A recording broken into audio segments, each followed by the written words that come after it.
पुरुषः सहस्राक्षः सहस्रपात् स भूमिगुं सर्वत्र स्मृत्वा तिष्ठदशाङ्गुलम्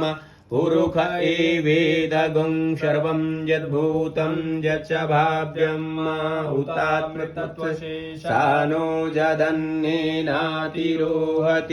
एतावानस्य महिमातो ज्यायास पुरुषः पादोष्य विश्वाभूतानि त्रिपादस्यामृतं दिवि त्रिपादूर्ध उदयत्पुरुषः पादोषेऽभवत् पुनः ततो विश्वाङ्गक्रामशासनानशने अभि ततो विराड जायत विराजो अधिपुरुषः स जातो अत्यरिचत पश्चात् भूमिमथो पुरः तस्मादज्ञात् सर्वभूतः संहृतं बृहदाज्यम् पशुस्ताश्चक्रे वायव्या नारण्याग्र्याम्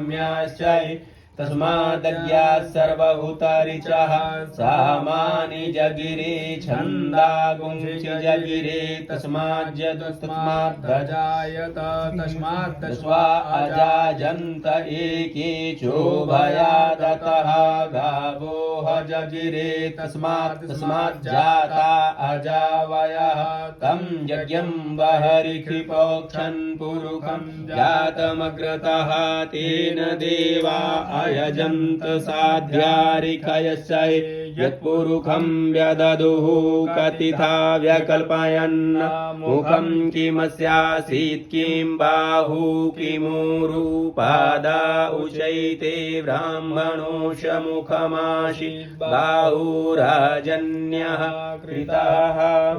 तदस्य यद्वैश्यः पदभ्याङ्गुं शूद्रो अजायत चन्द्रमा मनसो जास्तचक्षोः सूर्यो अजायत श्रोत्राद्वायुश्च प्राणश्च मुखादग्निरजायत नाभ्या आशीदन्तरिक्षगुं शिष्णोर्द्यौः समवर्तत पदभ्यां भूमिर्दिशः श्रोत्रा तथा लोकान् कल्पयन् यत्पुरुषेण हविखा देवा जगमतन्वत वसन्तोष्याशीदा